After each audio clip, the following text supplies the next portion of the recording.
Gargamel, bakit tulala ka na naman? Sino na naman ang iniisip mo?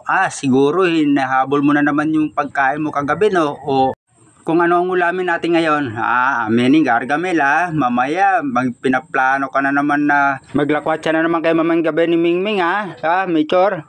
Kita mo na, nagulat ka. Ibig sabihin, totoo. So weird. Kaya pala hindi raw umuwi si Mingming, Michor, sabi ni Maring si Vlog. Sinama kasi ni Gargamel sa bukid. Si Robert Manrisa, buti pa nga daw si Gargamel may love life, samantalang si Kabalbas wala. So weird. Sige, hayaan na nga natin si Gargamel doon na mag-isa muna sa bahay para hanap muna tayo rito ng ating for today's video. Hulaan nyo kung anong kukunin ni Kabalbas. Ito, may clue tayo. Ginagawa siyang peanut butter at ginagawa rin siyang panlagay sa mga ulam na kare-kare, at pwede rin siyang i-adobo, pwede rin siyang nilaga, pwede din siyang isangag. Ito, at syempre binigyan na naman tayo ng free kasi nga hindi na talaga nito nila kinukuha at hinahayaan na lang nila. Pero minsan din pala kumukuha rin sila kahit konti-konti para lang din panlaga nila o pang merienda nila. At yun nga, hindi natin to pwedeng tanggihan dahil binigyan nga na sa atin. Mabuti na rin yon. Siyempre may pantawid gutom tayo ngayong araw na ito, di ba? Kaya huwag tayong tatanggi dahil libre naman at hinahayaan na nga nila to hanggang sa maging magulang o tumubo na lang kusa yung pinakabuto niya sa ilalim. At yun nga, nag-harvest na tayo at makikita nyo mamaya. Nga pala, ano kaya magandang luto dito ngayon dahil yung nakaraan, di ba, ginawa ko, nilaga ko. At yun nga, nabanggit ko, marami palang pwedeng gawing luto rito.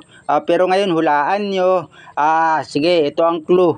Gagamitan natin siya ng kawali. Hindi din natin lalagyan ng tubig. Ayan napakadali lang hulaan yon. Siyempre, alamin na rin kung sino yung mananalo, di ba? At siya nga pala, ituloy na natin itong ating pag-shoutout para mamaya hindi natin makalimutan kay Kabisdak Vlog from Caloocan, Diana Taleo Tenerife from Tondo, Jenaline Garcia po, lagi po kayong ingat sa pagmamaneho, sa pagpasok dyan po sa trabaho nyo. At kay Pet Castro, tumalakasan natin na nagbiro talaga kahapon, di daw siya nununod ng mga vlog natin. Yun nga lang, meron sa kanya nag-comment, pasensya ka na Pet Castro, ikaw kasi nagbiro-biro ka ng ganun. May nag-react tuloy sa comment mo. Ganito po yun, si Pet Castro po kasi kabiruan na po natin dito sa ating mga vlog, kaya araw-araw po natin siya binabanggit. Hindi po yung totoo yung sinasabi niya na hindi po siya nanonood ng aking mga vlog. Biro-biro niya lang po yun. Kung makikita nyo po yung ibang mga comment niya sa ating mga vlog, pinagtatanggol niya po ako sa mga bashers. Di ba? Mga bashers, I love you all. Lagi ko yung sinasabi. At ito na nga yung nakuha natin ng mga puno ng mani. Ang dami, di ba? Hihimayin natin yan sa ilalim ng puno ng, alam niyo na, hindi natin dapat pala banggitin ang pangalan ng puno na ito. Basta nasa ilalim tayo niyan para malilim. At masarap ang simoy ng hangin dito sa ilalim na ito ng puno na to.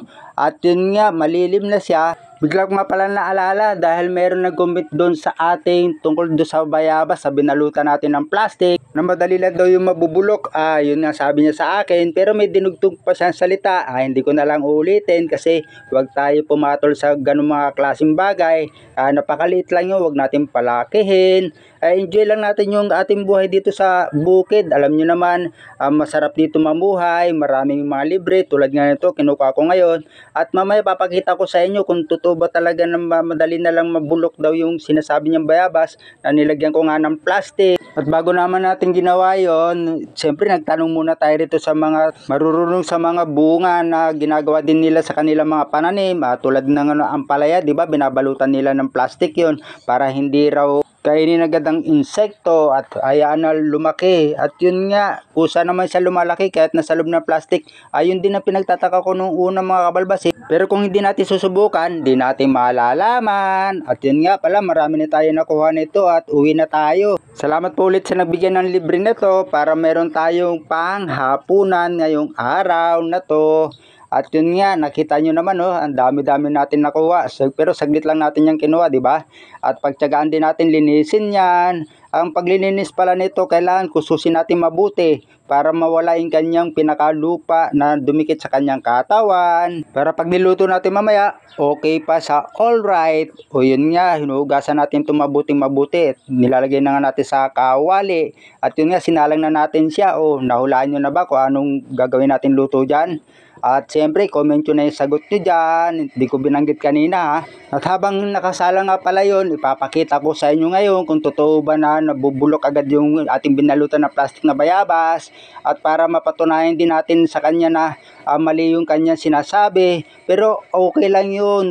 Ayan o, nakikita nyo naman, di ba? Lumaki pa nga siya at gumanda yung pinakakatawan niya. Hindi siya nakagatan ng kabog o ng paniki at hindi rin siya nakain ng mga insekto. Safe pa siyang kainin. O, di ba mga kabalbas? Nakita nyo naman o, ang sarap-sarap mamitas dito ng mga bunga ng bayabas. Ayun o, nakakatakam. Kung hindi nga lang ito atin ibibidyo mamaya, siguro kanina ko pa ito kinain. At nakikita nyo naman, malaki siya, di ba?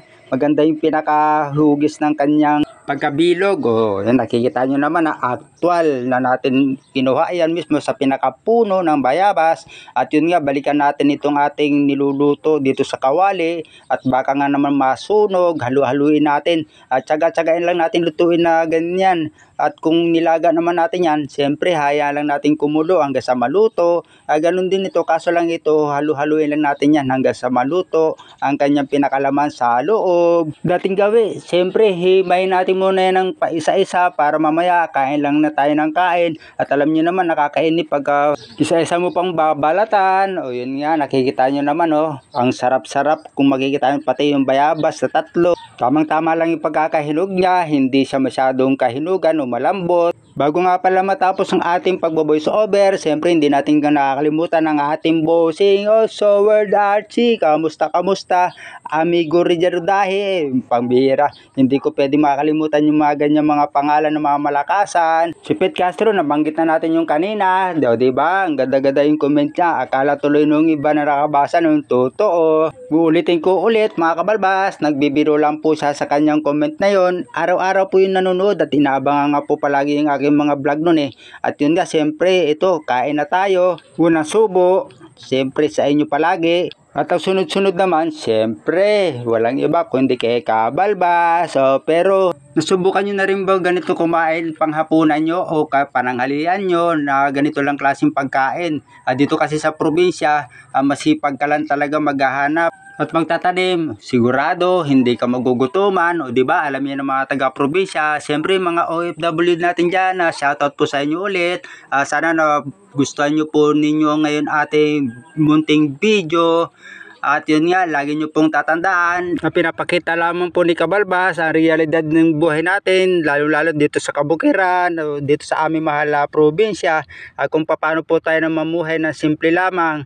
At hindi po tayo nagpapaawa, pero kung meron naman na naawa sa atin, wala tayong problema kasi ganun po talaga yung kanilang mga nararamdaman. Nalikas po talaga sa ating mga tao ang madaling maawa sa ating mga kapwa. Pero yun nga, sabi ko sa inyo, simpleng pamumuhay lang ang aking pong pinapakita dito sa atin na hindi po kailangan ng maraming pagkain na masasarap. Pagdating ng panahon, ibabawal din naman kaya sa atin. Kaya lagi nyo tatandaan, ingatan ang ating kalusugan at ang kalikasan. Okay?